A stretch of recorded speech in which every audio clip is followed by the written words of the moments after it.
Okay. You know, I said I was going to sing today, so.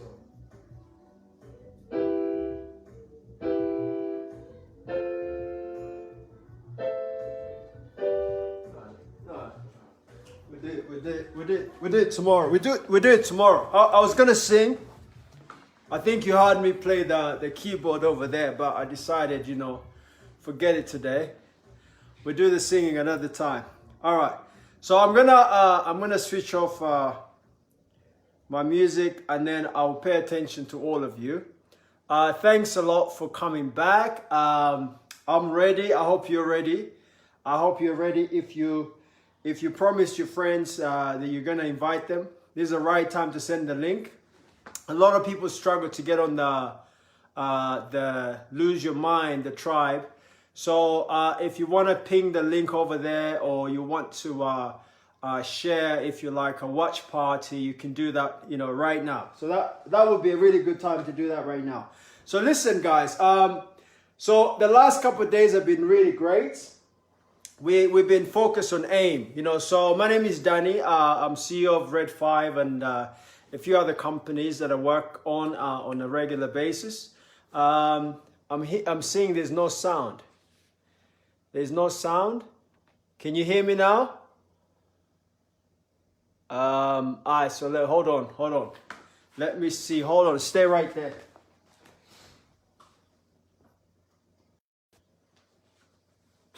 Okay, so that should be better. Can you hear me now? Can you hear me now?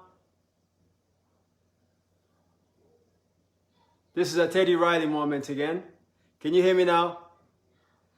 Just put in the comments, yes, we can hear you, or we can't hear you. Can you hear me? Are we good? Give me a thumbs up. Yes, you can hear me. Yes, we're good. Okay, great. So listen up. So Danny is my name, CEO Red 5 and various other companies, as I mentioned before. But I'm excited. I'm focused on developing a tribe called Lose Your Mind. So this is a group of individuals that are looking to retrain, re-energize, re-educate, relearn, and actually forge a new lifestyle through changing of the mind. You know, because the mind is the control tower. That's the command post. That's where everything happens. So we want to make sure that we're absolutely aligned spiritually, mentally, and physically. So I have a program called the A.I.M program. So the last few days, 3 days, a few days ago, I think 2 days ago, we started the program. We talked about attitude in series 1. We talked about intake in series 2. Yesterday's class, I got some weird comments. People thought, you know, I wasn't gonna play the guitar. If you missed it, just go watch it. The song is coming out on YouTube. Anyway, let's not go into that. I'm not here to promote my music, you know, but we'll do that another time. So listen to me. So I want to talk about movement today. So AIM is attitude, intake, and movement. Yesterday we talked about things you put in your head, in your mindset, your neurofeed, or your brain food, the things you put in your brain. And then we talked about the things you put in your body. Yeah, those are the two things we talked about. And we talked about food that's advertised is not food.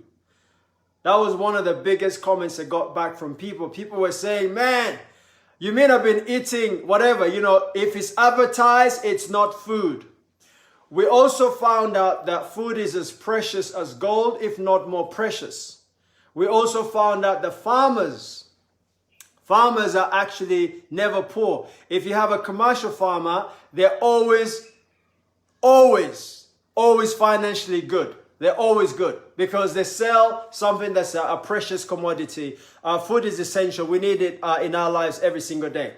So today I want to talk about movement. I want to talk about movement, and then I want to give the floor back to you guys to ask me your questions. So as we talk, go ahead and type in your questions, and then I'll be able to answer them as we go along. So first thing I put down is exercise is, let me tell you something. Hey, sis. How you doing? Shadi, hey, how you doing? Tyra, Emily, Viv, I can see you guys. Koi, how you doing? How you doing? So listen, let me tell you something. And Roger the man. Exercise is a word. As soon as you mention it to people, they go, you want me to exercise? You want me to go to the gym? Yeah, it's like it sends this emotion through your body where people go, man, I don't want to exercise, you know, or people pay gym membership and they actually never go. Hey Husna, how you doing? So people pay gym membership and they never attend gym.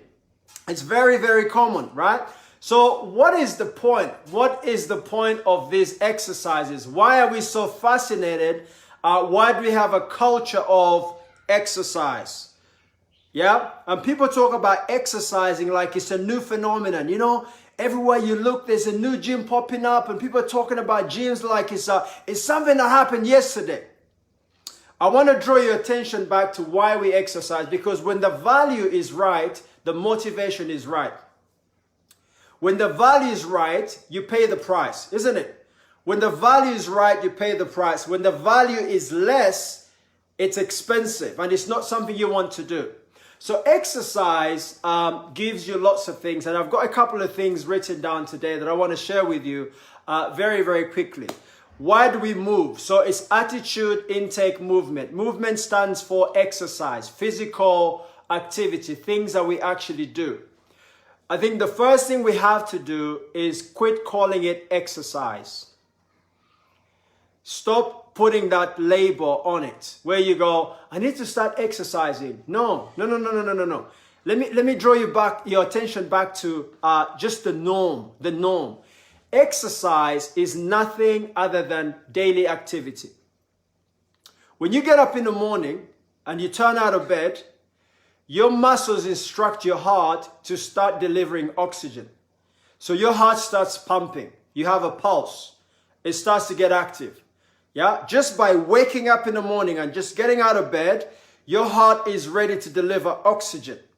So you already, your cardiovascular system is kicked in and you're in an aerobic state. You are moving. Now, you don't call that exercise because you go, I'm going to the bathroom or I'm walking over to the kitchen. You think that's actually not exercise. What we call exercise is going to the gym. What we call exercise is leaving your house and saying, I'm going to go for a run. What you call exercise is going outside, I'm pumping some weights, I'm doing some exercise, I'm really busy. What are you up to? I'm doing exercise. Listen, just talking right now, I'm exercising. Do you understand? Just walking up the staircase, I'm exercising. Little things, everything you do that gives you an active life, you're actually exercising. So your muscles have kicked in, and as soon as they kick in, they instruct the heart starts to deliver oxygen. You're now, you're moving. You're in a process of moving, yeah? So as you move, if you're dancing, you're moving, right?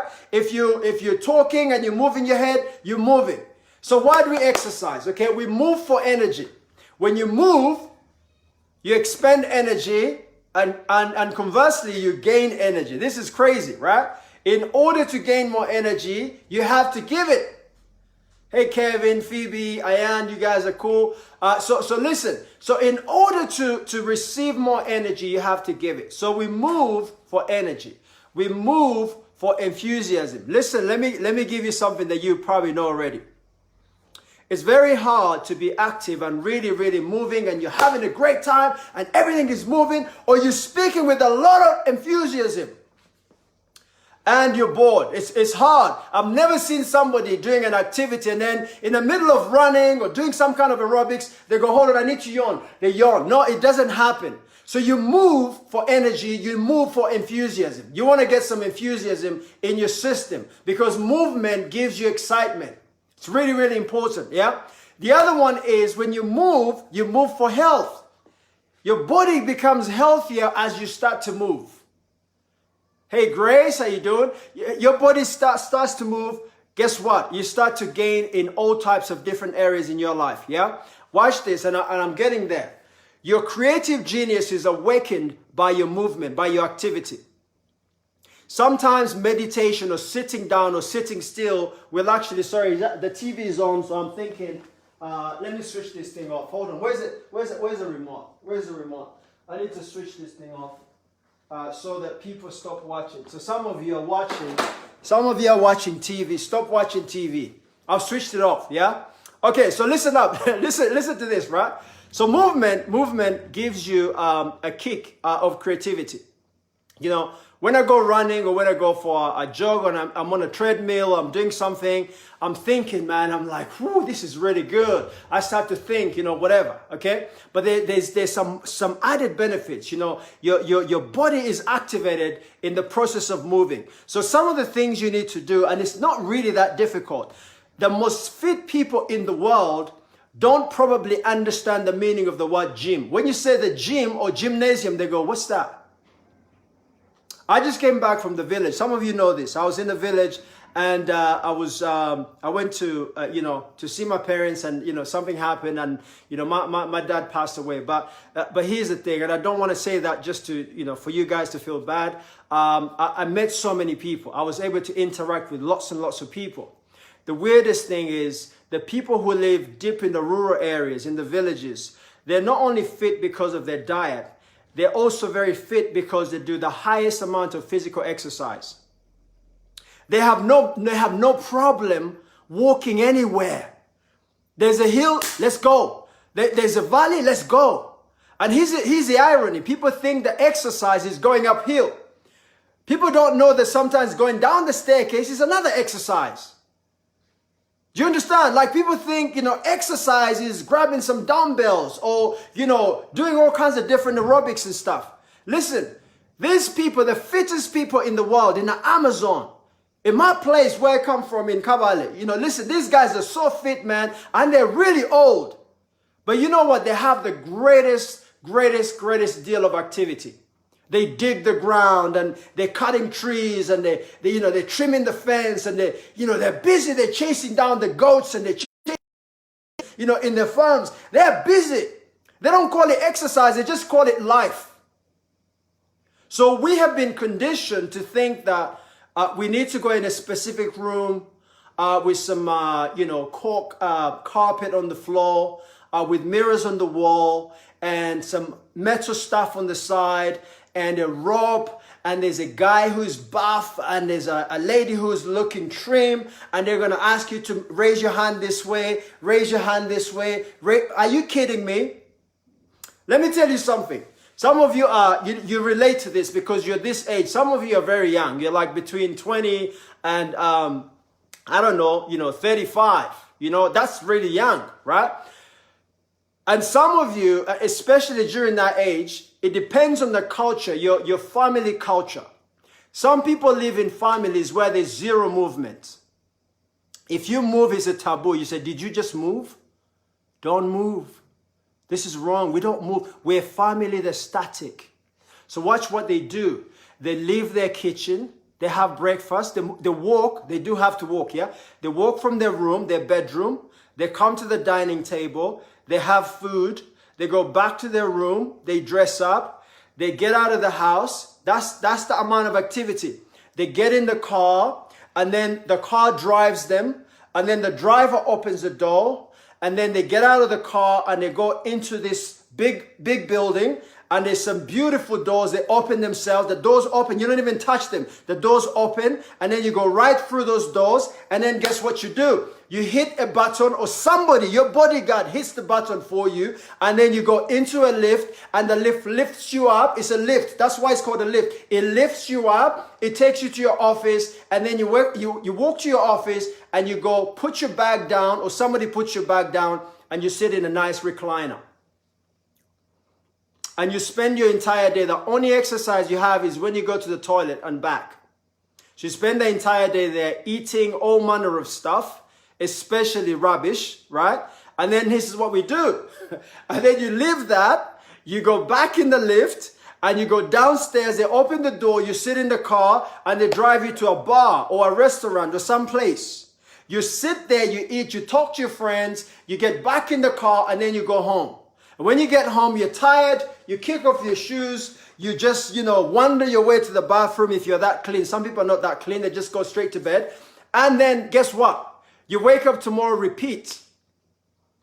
Saturday and Sunday, If you have nothing to do, you're in the couch watching TV or doing whatever you do, but make sure you stay seated. Watch. When your kids watch you do that, they develop a culture of idleness, of doing nothing. So what do? You buy them PlayStations and Xbox One and whatever you buy them. So you now indulge them into your culture of doing nothingness, idleness. So when you meet these people, you meet Mary and Bob. Mary and Bob are like 15 years old, but they wear size 32. And they're 15 and 14, right? So they're super obese because we have a culture of doing nothing. We don't really move. If you move in my house, it's weird. Like people don't like you moving in my house. These folks in the village, man, that's what they do. They wake up at 6 in the morning or 5 in the morning. They go dig the garden by I don't know what time, 7 o'clock. You're back in the house. And you have a quick cold shower outside. All right. You don't jump in the car. You get on your bike, and your bike is your 2 feet. You run across the valley, up the hill, and into the school. And from school, you run back home to go back home and do whatever you got to do. Right. So listen, this is a culture. They're healthier. They don't exercise. They just live. It's called being alive. So movement is not about exercising. You got to lose the label. A couple other things that you can do that are really simple to do. Climb something, man. Climb something. Climb stairs, Go uphill, just walk up something, like try and find a place that's, drive your car to the bottom of the hill and just walk up and come right down. You'll be amazed. You don't really need that much exercise. You only need like 30 minutes a day, and your metabolism, your system kicks in, your immune system is strengthened. There's lots of very, very good things with exercise. So you want to do that. The other thing, this is a little trick you can do. Befriend kids. Be really close to babies. If you have kids in your family, infants in your family or your immediate family, hang out with those kids. They will wear you out. They will climb on you. They will pull you. You will run. You will roll around the carpet. You're chasing each other around the house. That's really good exercise. It's okay if you don't like the gym, but you have to choose one of them. So when you start hanging out with those little kids, they're going to start to stretch you, man. It's very hard to be as young as you guys are, some of you, and be overweight. You know why? Because you're busy. Some of you not so much. You're really friendly to the Xbox and all this kind of stuff, right? And then when you grow older, people start saying, what happened to Jane, man? She was slender. But look at her now, like, Jane, are you in there, Jane? Are you in there? Jane is like, I don't know, man. Like, she's like 200 pounds in weight. Why? Because she stopped activity. And she signed up to the gym. And it's fashionable, but she never goes. Okay? The other one is, this is a really important one. I spoke to my father. This is a while back, not recently. And I asked him, I said, what's one of the things you miss, And he said something really powerful. He said to me, son, I don't sweat. I don't remember the last time I sweated from physical activity. And he was still walking fine, like he didn't have a cane. But he was like, man, I miss, we take it for granted. There's so much value in sweating. Science tells us, science is conflicted about sweating and all that, But the thing is that the primary reason why we sweat is so that the body can actually normalize the body temperature. It doesn't overheat. So when you exercise, it will just you start sweating, it pushes the water out, combination of different, chemicals, carbohydrates, a little bit of cholesterol and stuff like that, salts, they come out of your skin. So when you sweat, you actually you're balancing your body temperature. But when you're in a really hot environment, you start sweating. So as soon as the sweat comes on your skin, it cools down and it cools the body. All right? So that's normal. But sweating is a little bit more than that. We're starting to see modern science telling us that sweating has so many beautiful, beautiful, beautiful advantages. Some scientists say that sweating is an antibiotic. Sweat fights pathogens, apparently. This is really good science. You can look it up. The good thing with information, you can look it up right now. So when you sweat, and you sweat and you're running and you're doing X, you're going up the hill and the sun is out and you're going, man, it's really hot. Yeah, just keep going. You know, you're sweating buckets or whatever. It's not pleasant. Some people don't smell nice when they sweat, but it's really good for you. So that's one of the advantages of sweating. The other thing is it actually clears your skin. Sweat is really good. It opens up your pores. It pushes out all the bacteria. And people say, you know, how is that possible? Listen, man, you can't put water in a sock, like a sock, and the water starts coming out. And after doing it for an hour, the sock is still dirty. It's not dirty anymore. All the dirt has been pushed out. So the skin is the same. It has pores. So your skin looks nice and fresh because you're sweating. If you don't sweat, you have, you know, clogs in your skin and stuff. You know, some of you have to use these very expensive cleansers. Just go sweat. Go run. Sometimes when you run and the sweat runs down, you taste it. It's a bit salty. It's very salty, right? Because there's all this stuff that's coming out. It's also, you don't have to be too much of a scientist to know that sweating cleanses your system. It cleanses your system. It's not really the primary goal of the body to sweat to cleanse your system, but if it's in the way of the pore, it will push it out. That's why when you eat garlic and you sweat, you smell the garlic. That's why when you eat certain foods, when you eat some of you eat fish, some of this, like there's some fish that's weird fish, man, like old, I don't know how it smells. It smells like old stuff. It's like really smelly, yeah? When you eat that fish, it starts to push out of your pores, yeah? And people say, you smell like fish, yeah. So the system is cleansing itself. It's cleansing itself. You know, sweating is really good. You know, your sweat glands have peptides that actually are antibiotic. It's really, really powerful stuff, right? Sweating also, it boosts your feel-good hormones. So when you're sweating, it actually releases these neurons that actually trigger the brain to feel good. You know, you're sweating and you know, you're running and it's like the body's just being released. The waters are coming out of your system. It's chemically very, very good for you. It's also, I don't know, this is an 18 show. Hopefully we don't have any children, but it boosts your attraction to the opposite, you know, sex. You know, this is true. This is scientific. As you sweat, you know, there's not the BO, there is a smell that has pheromones in it. And that's how people were supposed, that's why the opposite sex, it works. You know, there's a chemical in the sweat that actually makes you, want to be close to that person, right? So sweating is good. Some people brag, they go, I never sweat. You're in trouble. If you don't sweat, that's why you're probably lonely. Sorry, man, like, just sweat, man, just sweat. Just go for a run, you know, and sweat. And then I'm going to finish on this. The last part, apart from sweating and doing a lot of activity, listen, man, listen. The heart is the most important organ in your body. The heart is the most important organ in your body. You need to look at it. You need to understand your age and, you know, your conditions. Some of you have messed up with your body. You're carrying so much weight. So you got to be careful.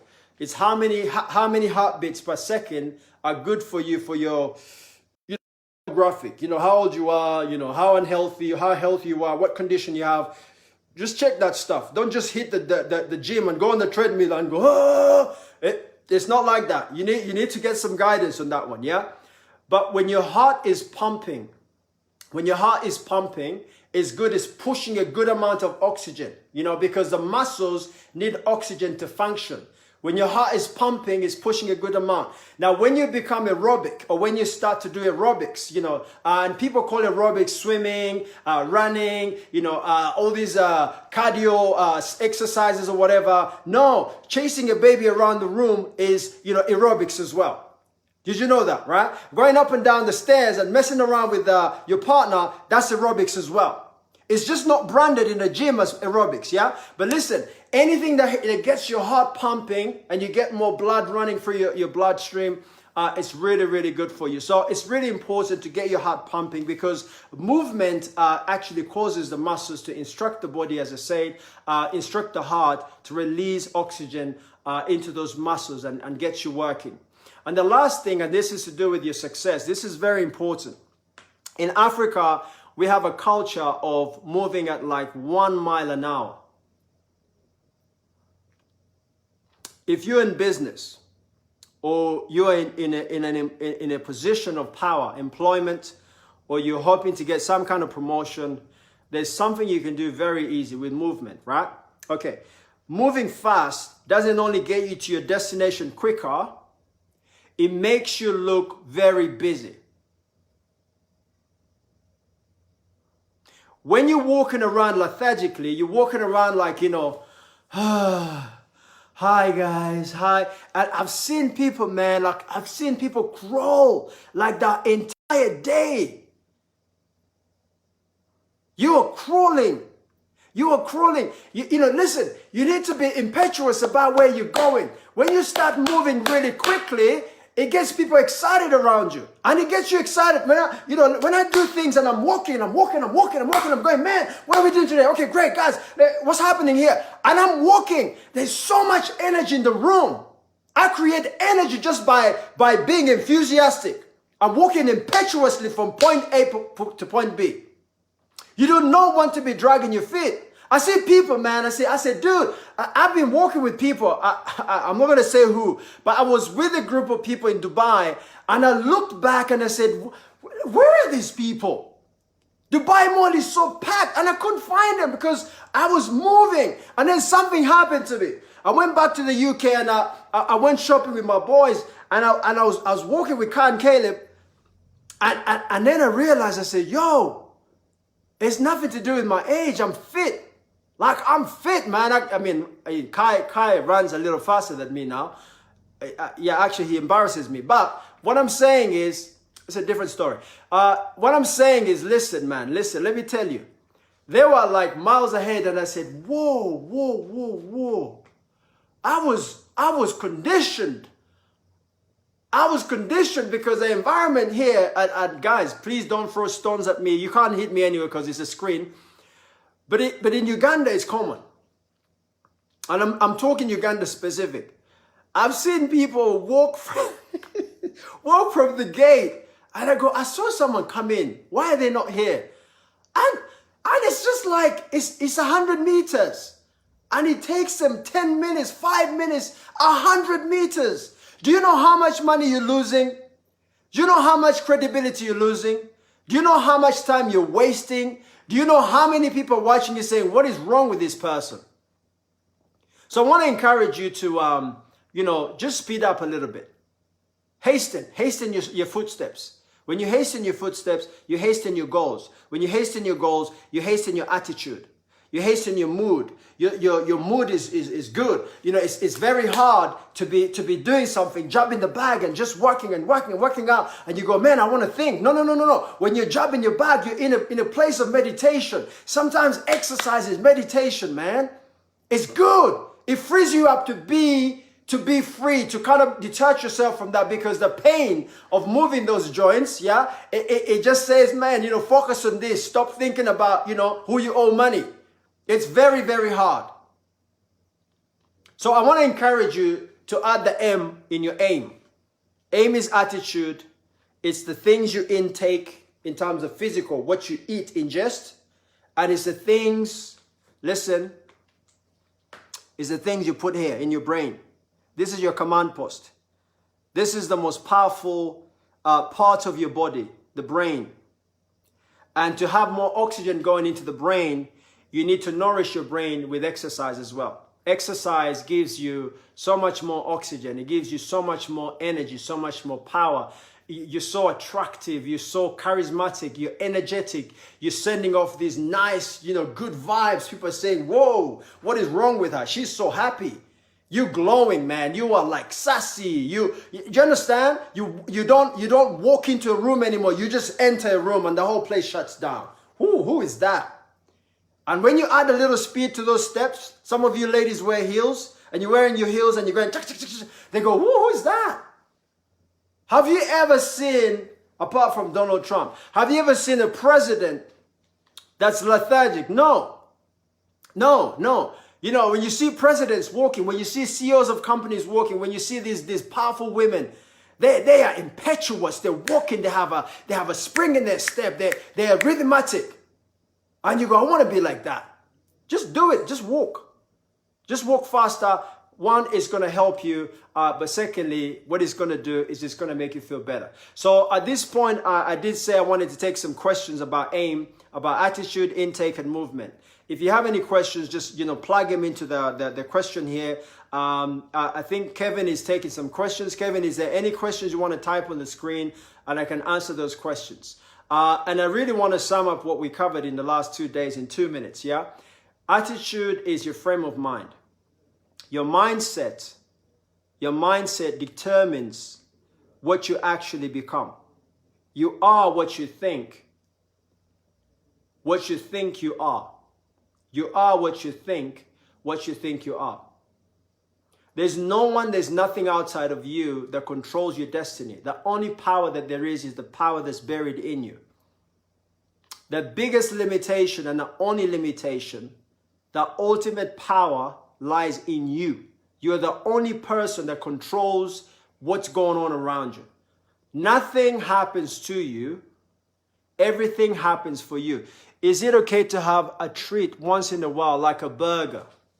Yes.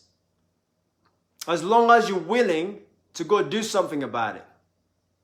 But I always say to people, whatever you put in your system, if you drink a bottle of whiskey, the whole bottle of whiskey, you know what you're doing. You know it's going to hurt you. As long as you're willing to take the pain of what it's going to do to you, don't complain. And I've seen people behave like, I don't know what people think, man. I've seen people go, people say, they go, Danny, I feel bad. I say, what happened? I drank a lot last night. I don't know what's wrong, man. I have a headache. I go, did you just hear what you just said? You say you drank a lot last night? And then it was followed by the reaction of surprise. I have a headache. You're not an idiot. You are smart. You are smart. You drank a whole bottle of brandy to impress people that weren't even watching, people that don't even like you. And you can't even afford the bottle, but you just bought it just so people can see you. So here's the thing. Don't get surprised. If you're going to eat a burger, you know what it's going to do to you. How much poison is enough? That's the question. It's the answer to your question. Go ahead, eat a burger. Treat yourself. Call it a treat. It's called abuse, but we call it a treat because society has conditioned you to say, yeah, treat yourself. Life is too short. That's what morons say. They go, life is too short. I'm going to have some chips. What is that? Life is too short. I'm going to have some poison. What kind of nonsense is that? It's pathetic. It's not even funny. It's like people do this stuff and they go, I don't know. I'm surprised. Well, why are you in a hospital bed? I don't know. Something happened, No. So your mindset is a control tower. You are what you think you are. And, make sure you remember to stay in a good zone. Stay in a good zone.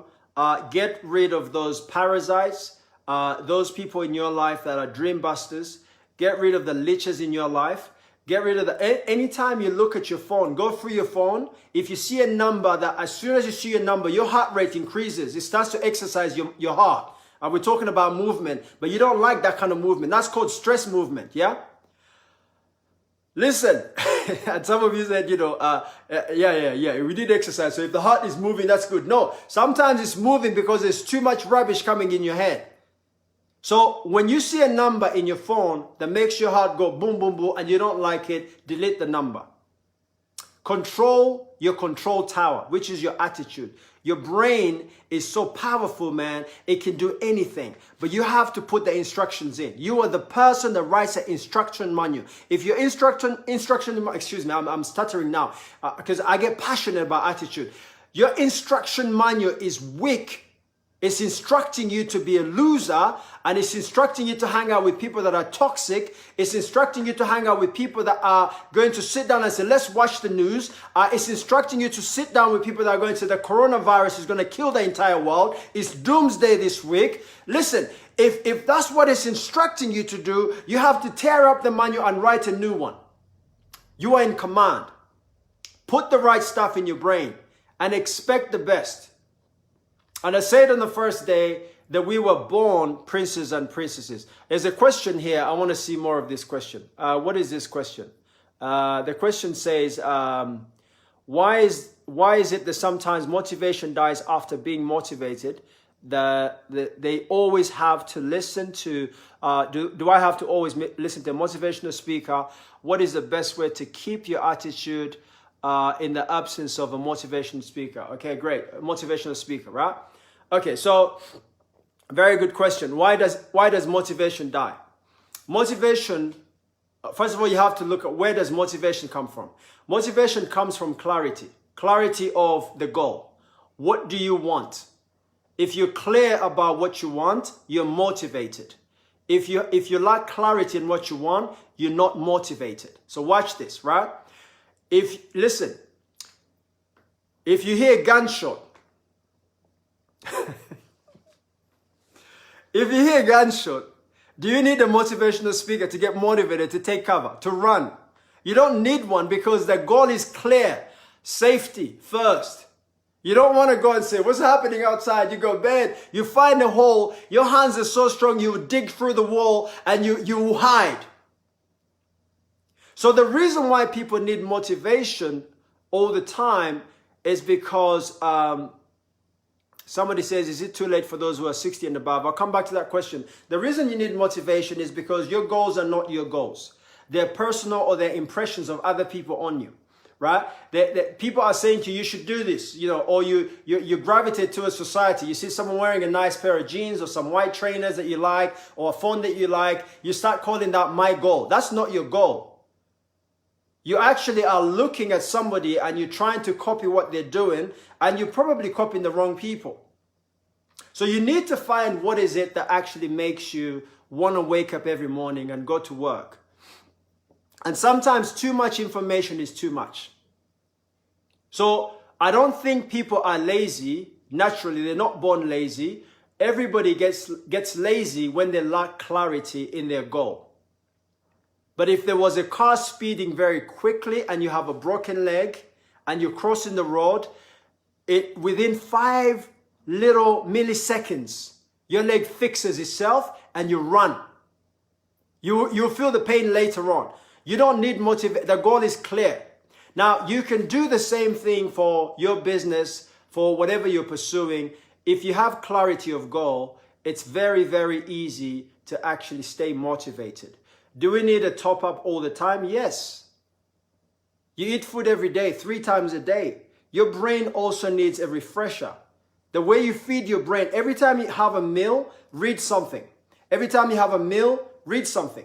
Every time you have a meal, read something.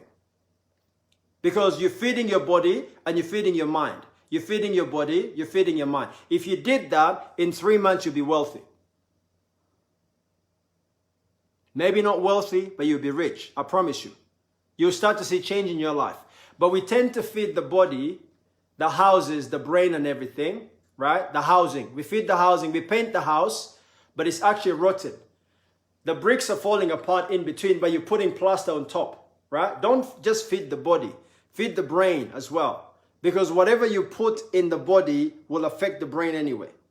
So very important. Motivation is personal. Self-motivation is more powerful than acquired motivation from speeches and from these people. And one of the things I advise my tribe is, listen, stop listening to guys from China, from Russia, guys from all these countries. They've never even been to your country. And they're telling you things you're supposed to do. Some things are generic. Have a great attitude, work hard. Those are generic things. But these guys are talking about things that are related to their market, and you spend days and hours and every day listening to them going, they know better. No, the answers are next door. It may even be your grandmother that teaches you about spirituality that's going to change your life. Somebody said, is 60 too late? What if you're old and you can't, is it too late? Colonel Sanders was 65 when he started KFC. One of the worst things in the world, but you know, it made him a multi-millionaire. Now it's $1 billion company. Kentucky Fried Chicken. He was so tired of, you know, he was sick and tired of being sick and tired. So he took his Social Security check. I think it was $60 or something. He bought some chicken And he kept doing that and he was driving from state to state, state to state. And eventually somebody, after about 100 and something people saying no, one guy said, "I'll take your chicken." He said, "Really?" He said, "Yes." He goes, "Your chicken is nice. We'll sell it in the shop." So we split the profit. And the rest is history. That's how Kentucky Fried Chicken was started. He was 60 years old. So there are lots of people, when I have a condition, can eating right change anything? Okay, great. So age has nothing to do with success. Age is more of a mentality than a duration. Age is more of a mentality than a duration.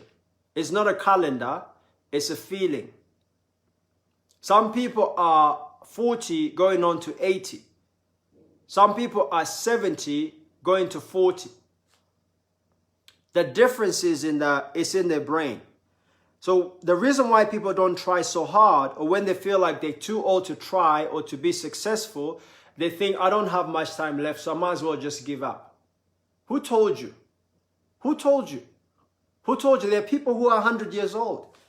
You know, in my village, where nobody has age because they don't know. People were born, they go, "You know, you were born." Do you remember that time there was a strike, there was a thunder, and then there was a thing that struck a tree? That's the day you're born. I can't remember which year. They don't know, man. Like, they don't know when people were born. So you tell me. But I've met people who are like 35 and they look like 65. They act like 65, they've given up. So, you know, motivation, again, going back to motivation, has nothing to do with age. You can start anything at any given time. And listen, 20 years is a long time. If you're 60 and you live till you're 80 and you live like a millionaire for 20 years, listen, man, listen, you go down nice. You know, you live full, you die empty. So I encourage you to remember that. The last question was, when I have a condition, can eating right change anything? Again, I'm not an authority on this, but I will tell you this. I do know food. And I don't care who you are, how many years you've studied, food is undisputed. The science in food, the healing properties in food, the phytochemicals in food, the stuff that I mentioned yesterday. Whatever you do to your food, it will do it to your body. If you pack it with poison, if you process it hard and you kill it and you make it toxic, it will go in your body. It will say, "No problem. Let me do the same thing to you. You killed me, so I'm going to kill your organs." Food is powerful. Food will strengthen your immune system, which is the only thing in your body that actually heals the body. It's not medicine. It's not even the food. The food is a support mechanism.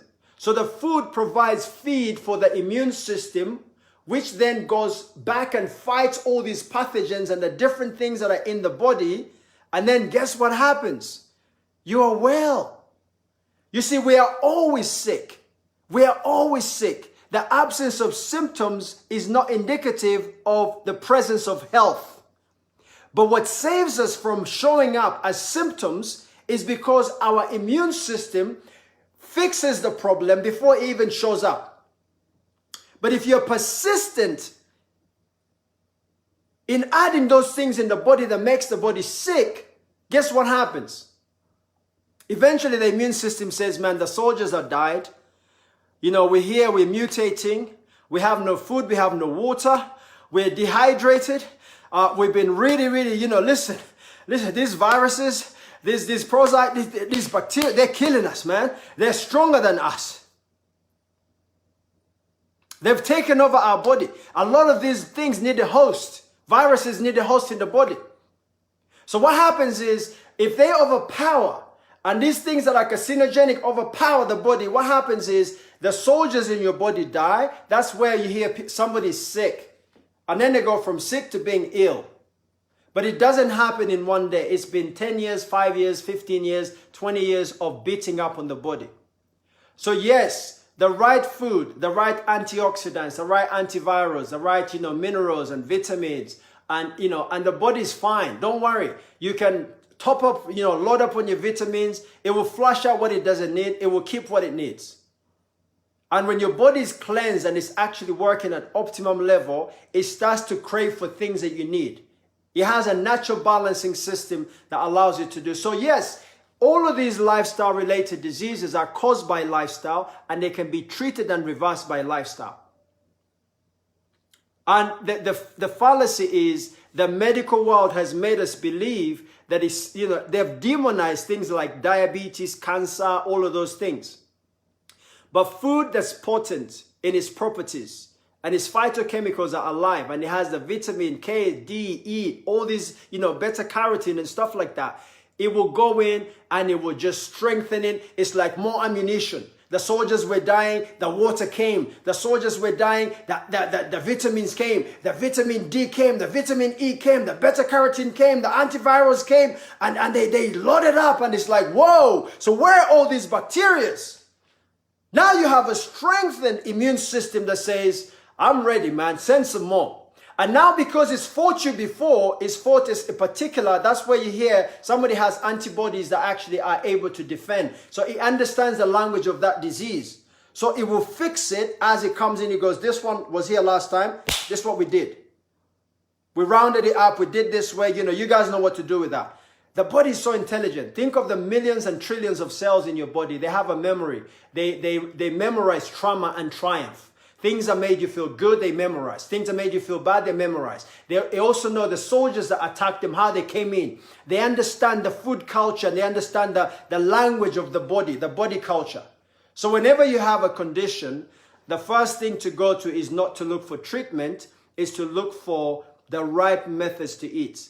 Not just what to eat, but how to cook and prepare what you eat. Which is why those of you who know Salad Master, you know what I'm talking about. Salad Master is next level. It takes it to another level. It's not just the food, it's the environment in which the food is cooked in. And that's what we're talking about. Was there another question? So I'm going to close this show. And the next show we're going to have after this is going to be how to apply the A.I.M in your life. Wherever you are, whatever business you're doing, you can use this to become very successful. Success is a combination of happiness. It's a combination of financial freedom. It's a combination of spiritual awareness and alignment. It's a combination of network, the people you have around you. When you're successful and you have successful people around you, it's beautiful. What are some of the ways you top up on yourself? Oh, this is a really powerful question. So number one, and it's very, very simple. For me, it's three things. It's very simple, okay? Number one is God. I pray a lot. I'm a prayerful person. I'm not the most righteous person you ever meet. And I'm not going to say that in an apologetic way. I'm just saying that only God knows how righteous I am. Human beings will judge you, whatever. It doesn't really matter. But what I do is I pray. And listen, man, when I talk to God, it's like me and you. We hang out. It's a conversation. Sometimes we fight. Sometimes we laugh. Sometimes I'm pissed off with him. Sometimes he's pissed off with me. We have that relationship. So that's how I top up on myself. My spiritual alignment has to be tip-top. Whenever I'm upset, the first place I go to is I recline to, hold on a second. What's going on in your spirit? When I fix my spirit, I fix everything else around me. So that's the first thing I do to top up on myself. The second thing is I have anchors in my life. There are things that I have put aside. There are people in my life that I know when I think of them, I just smile. I go, oh man, I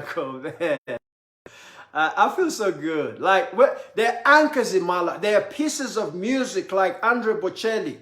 The people who know me know this stuff, right? When I play Bocelli, I don't care how mad I am. Bocelli tops me up. He elevates my spirit. I just, Joe Maria. And I go, whoa, I feel so good. So I have a neural association in my brain that says Bocelli equals happiness.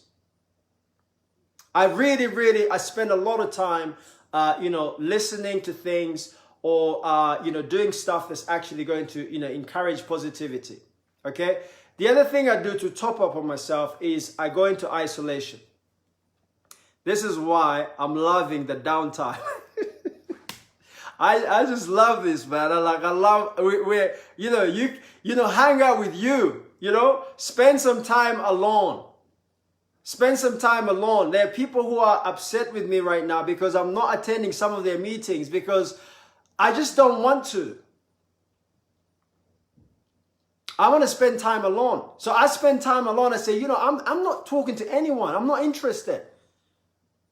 Avoid things that would take your energy. Spend time with a person that's going to make you happy. And that person in most cases is you. So in my alone time, I will stop everything. Sometimes I like silence. Sometimes I don't like silence. Sometimes I like music. Sometimes I like really, really loud music. Sometimes I like to sit outside and listen to the birds. Have you ever done it before? Have you ever, in fact, when you finish here, can I challenge you to go outside and listen to nothing else but the birds? If you live in a noisy neighborhood, cut out the noises. Just pretend nothing is there. Just listen to the sound of the birds. Oh my, it's enchanting. It's enchanting. And if you live in New York and you don't have birds or whatever, just put on one of those, go to Spotify or one of those and put on bird sound. And just pretend you're listening to the real thing. The brain doesn't know any different. The brain doesn't know any difference, yeah? Romano, how you doing, my man? How you doing? How you doing? All the way from the US, yeah? So thank you, man. Thank you for that comment. I appreciate that. That's refreshing hearing that from you. So really, those are the three things. Spend time alone. Spend time in silence as well. Sometimes we talk too much. You spend time, talking.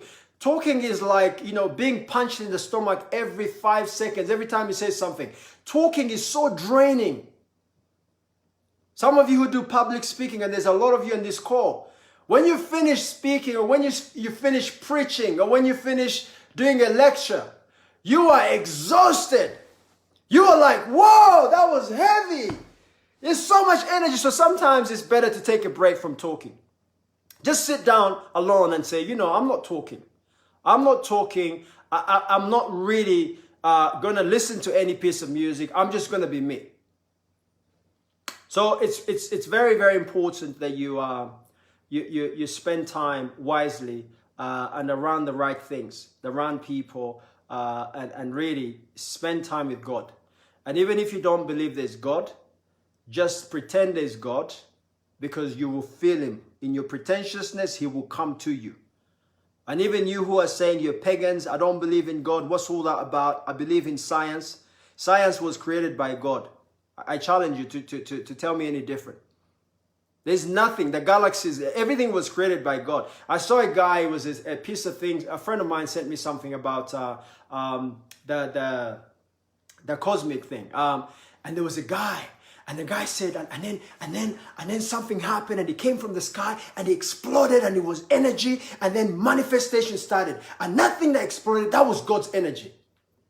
And I'm going, this guy is like, he's like a psychic, but he's quoting God.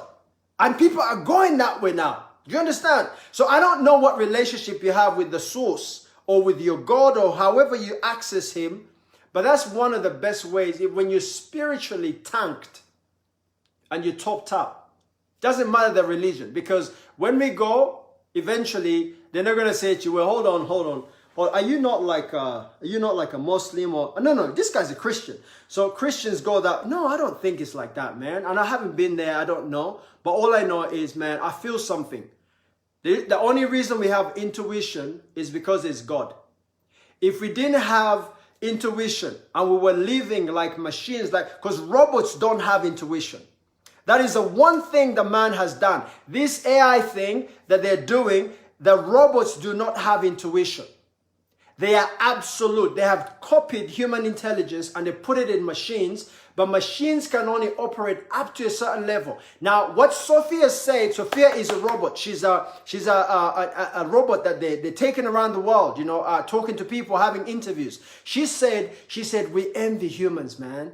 She said, we look at humans, we say, if we could just have a little bit of that human intelligence, just a percentage of it.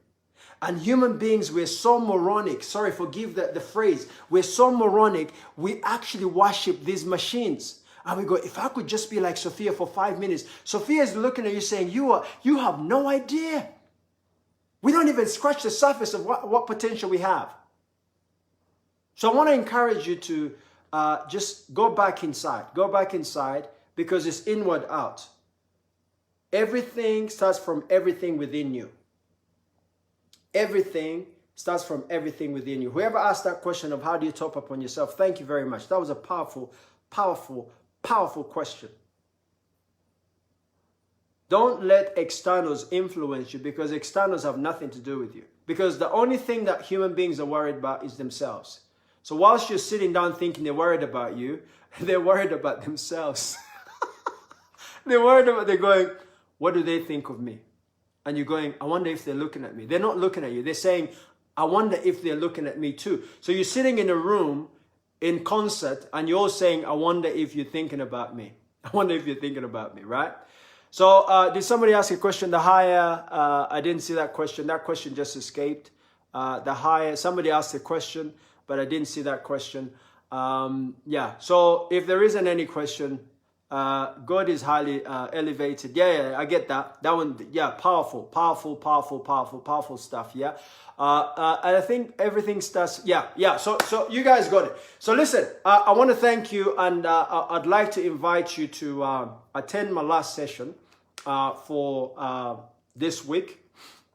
And the finale is going to be the implementation of this knowledge, because the acquisition of knowledge is not power. The application of knowledge is power. So I want us to go and make this, if this really has hit something in you, I want you to take this and send it to 10 of your friends. Number one. Number two, we're going to publish tomorrow's show. It's also at 7. Okay? Tomorrow is different. Tomorrow is going to be unbelievable. It's going to be unbelievable. I'm telling you. I keep saying this, and tomorrow I might play. I might just play the piano. I might play the guitar. I'm not even playing. Like, I'm serious today, right? So anyway, so when I play, and then I'll start the thing. But tomorrow is about the implementation of A.I.M. How does A.I.M become a powerful force in your life? Attitude, intake, and movement. How do they become a powerful force in your life? I salute you. Lose your mind. Lose the status quo. Change. Times have changed. COVID has converted us into a completely new being. We've now realized that vanity is not sanity. We've realized that the things we worshipped have been washed away. Because we worshipped football, it was washed away. We worshipped, all kinds of different things, man. We worship people, they've been washed away. Everything that we thought was more powerful than us, everyone is at home, eating, dumping in the toilet, buying toilet paper, soap, and food. Nothing else. There's nothing I can do. If I have more money than you, or you have more money than me, you can't buy more than me. We can't buy a first class ticket to nowhere right now. There's no aircrafts. Even if I had a private jet outside, I cannot mount my jet and fly off. There are no stickers for flying private jets right now. So a bug that has no life, a virus, it has no life. It needs a host, right? It has paralyzed the planet. And now, the only thing we can top up is our spirituality. Because you can't buy anything other than food, toiletries, and that's it. That's it. What else can you buy? Something to wash your clothes? Yeah, that's it. That's normal. You can't buy nothing. So the COVID is an equalizer. The COVID is a corrector. But the beautiful thing is, if God gives us life and we survive it, let me tell you something. Life is so beautiful. And don't hear all this crap of, be scared, the next life is going to be, terrible. Who told you? Because guess what? Those who think are the most powerful did not know that COVID was going to do this, Even those who plotted some of the things that they're talking about have been plotted by people. This is premeditated or whatever. Okay, God has a mysterious way of using man. And his truth always shows up. Because in the end, what we thought was complex is simple. Because guess what? We're not in control. We can only control ourselves, and everything else is as he actually brings it. So I'm really, really, really appreciative and humbled. The videos I've done the last 3 days have been long. This has been really long, probably the longest, I don't know. But here's the thing. I hope you get something out of it. And I hope tomorrow the finale is great. If you think this information is great, send it. Send it to as many people as you can. And let people share this good news of Lose Your Mind. Invite people to join the Lose Your Mind fraternity. We're going to build a tribe of people that will change the world. Because as we gain power, as we gain more, we can really, in a very positive way, impact so many lives. God bless you. Thank you very much. I'm out.